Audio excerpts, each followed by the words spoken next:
Chandragiri TDP అభ్యర్థి పులివర్తి నానిపై దాడి హేయమైన చర్య. ఇది ప్రజాస్వామ్య విలువలను కాలరాసినట్లని చిత్తూరు జిల్లా టీడీపీ ఎంపీ అభ్యర్థి దగ్గుమళ్ళ ప్రసాదరావు ఆరోపించారు. ఇటువంటివి ప్రజాస్వామ్యంలో మంచిది కాదంటూ ఆయన తన ఆందోళన వ్యక్తం చేశారు. ప్రజాస్వామ్య విలువల్ని వైసీపీ నేతలు కాలరాసినట్లే అంటూ దగ్గుమళ్ళ ప్రసాదరావు ఆరోపించారు.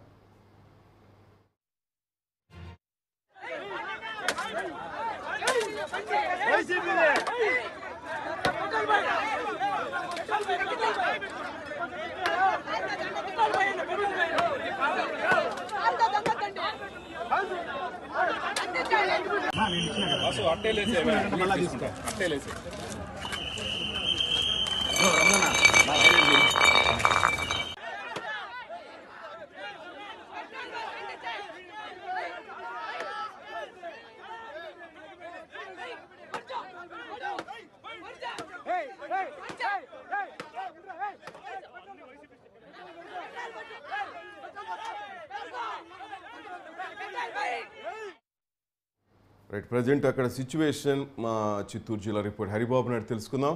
హరిబాబు, ఏంటి ప్రజెంట్ అక్కడ చంద్రగిరిలో పరిస్థితి అయితేనేమి, పులివర్తి నాని గారికి ఎలా ఉంది, అలాగే దగ్గుమళ్ళ ప్రసాదరావు కామెంట్ మనం చూసాం, ఇటువంటి మంచిది కాదంటూ ఆయన హితబోధ కూడా చేశారు. ఇటు చంద్రబాబు నాయుడు గవర్నర్కి, డీజీపీ కూడా ఒక లెటర్ రాశారు. ఈ నేపథ్యంలో అక్కడ పరిస్థితి ఏ విధంగా ఉంది? చిత్తూరు జిల్లాలో ప్రధానంగా చంద్రగిరి నియోజకవర్గంలో ఎన్నికలను వైకాపా తప్పుడు తెలుగుదేశం పార్టీ ప్రతిష్టాత్మకంగా తీసుకున్న నేపథ్యంలోనే చెదురుమదురు సంఘటనలు చోటు చేసుకుంటూ ఉన్నాయి. ఎందుకంటే చెవిరెడ్డి భాస్కర్ రెడ్డి కంచుకోటగా ఉన్నటువంటి ఈ నియోజకవర్గంలో పులివర్తి నాని తెలుగుదేశం పార్టీకి పొరభాగం తెచ్చేందుకు పూర్తి స్థాయిలో కృషి చేస్తున్నాడు. 1.5 సంవత్సరంగా ప్రతి ఇంటికి వెళ్లి ప్రతి ఒక్కరిని పలకరించి తెలుగుదేశం పార్టీ కార్యక్రమాలను వివరిస్తూ రాబోయే రోజుల్లో ప్రభుత్వం అభివృద్ధి, రాష్ట్రం అభివృద్ధి చెందాలంటే ఏం జరగాలి, ఎలా ఉండాలన్న దాని మీద ఆయన కసరత్తు చేస్తూ వచ్చారు.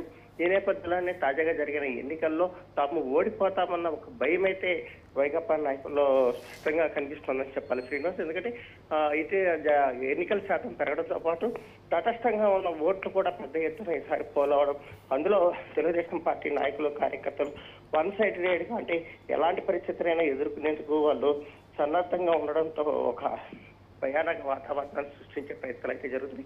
అందులో భాగంగానే వరుసగా రామిరెడ్డిపల్లె కానీ లేదంటే చంద్రగిరి కానీ నిన్న జరిగిన సంఘటనలు కూడా ఇందుకు తార్కాణంగా చెప్పుకోవచ్చు. తెలుగుదేశం పార్టీ నాయకులు, కార్యకర్తల లక్ష్యంగా వైకాపా మూకలు దాడులకు పాల్పడుతున్న పరిస్థితి అయితే కనిపిస్తుంది. ఎందుకంటే ఇప్పటి వరకు వాళ్ళు చేసిన అరాచకాలు కానీ లేదంటే సహజ వనరుల దోపిడీ కానీ అడ్డుకట్టు వేసే వాళ్ళు ఎవరూ లేకుండా పోయారు. తెలుగుదేశం పార్టీ అధికారంలోకి వస్తే తమకు పూర్తి స్థాయిలో సహజ వనరులు దోచుకునే అవకాశం ఉండదన్న ఒక కారణంతో ఈ దాడులు జరిగినట్టయితే కనిపిస్తోంది. ఎందుకంటే వాళ్ళు తీసుకొచ్చిన రాడ్లు కానీ లేదంటే సుత్తులు ఇటువంటివి పరికరాలన్నీ క్వారీలలోనూ లేదంటే ఇసుక మాఫియాకు సంబంధించిన వాళ్ళ దగ్గర ఎక్కువగా ఉంటాయి. కాబట్టి ఈ నేపథ్యంలోనే వాళ్ళు తమకు సహజ వనరుల దోపిడీ పూర్తి స్థాయిలో ఆగిపోతుంది. కాబట్టి తాము భవిష్యత్తు కార్యాచరణ కోసం అని చెప్పి నాని ఓడిపోవాలంటూ కూడా ఒక ప్రయత్నం అయితే చేసి దాంట్లో భాగంగానే తెలుగుదేశం పార్టీ నాయకులు, కార్యకర్తలు లక్ష్యంగా చేసుకొని దాడులు జరుపుతున్నారు. అయితే ఈ సంఘటన జరగడం పట్ల ఒక్కసారిగా చిత్తూరుతో పాటు తిరుపతిలో ఉన్న ప్రజలు కూడా ఒక్కసారిగా ఉలిక్కిపాటు గురయ్యారు. చెవిరెడ్డి భాస్కర్ రెడ్డి అక్కడ కానీ శాంతి భద్రతలకు పెద్దపీట వేస్తూ ప్రజలు కానీ ఎవరు కానీ సొంత పార్టీ నాయకులు కానీ సొంత మనుషులు కానీ చట్ట వ్యతిరేక కార్యక్రమాలకు పాల్పడితే సీరియస్ గా తీసుకునే ఆ వ్యక్తి నియోజకవర్గంలోనే ఇలా జరగడం పట్ల కూడా కొంత విస్మయం వ్యక్తమవుతుంది. నాని సొంత చెవిరెడ్డి సొంత మనుషులే ఇలా తెగబడ్డం అనేది కూడా కొంత ప్రజలు జీర్ణించుకోలేని పరిస్థితి అయితే కనిపిస్తోంది. ఈ నేపథ్యంలోనే అటు రాష్ట్ర స్థాయి నుంచి కూడా నాయకులు కూడా నాని మీద జరిగిన దాడిని తీవ్రస్థాయిలో ఖండిస్తున్నారు. పోలీస్ అధికారులు 144 సెక్షన్ ఉందని చెప్తున్నప్పుడు కూడా జిల్లాలో ఎక్కడ 144 సెక్షన్ అమలవుతున్న తీరైతే ఎక్కడ కనిపించట్లేదు. అయితే అది మాత్రం స్పష్టంగా కనిపిస్తుంది. ఎన్నికలు జరుగుతున్న నేపథ్యంలో కేవలం ఒక కానిస్టేబుల్ మాత్రమే పోలింగ్ స్టేషన్ వద్ద నుంచి ఫ్లయింగ్ స్క్వాడ్ కానీ లేదంటే స్ట్రైకింగ్ ఫోర్స్ కానీ ఎక్కడ పోలింగ్ కేంద్రాలను తరచుగా విజిట్ చేయడం కానీ లేదంటే అక్కడ ఎవరన్నా జనాలు పెద్ద ఎత్తున గుమిగూడిన వాళ్ళని చదురుముదురు కర్రలు చోటు చేసుకోకుండా వాళ్ళ పట్ల చర్యలు చేపట్టడం కూడా ఎలాంటి కూడా ఇప్పటి వరకు చోటు చేసుకోలేదు. అయితే తాజాగా చిత్తూరు తిరుపతి జిల్లా కలెక్టర్ మాత్రం 144 సెక్షన్ అమల్లో ఉంటుంది కాబట్టి ఎవరు రాకూడదని చెప్పిన తాజాగా మళ్ళీ ఆంక్షలు విధించారు.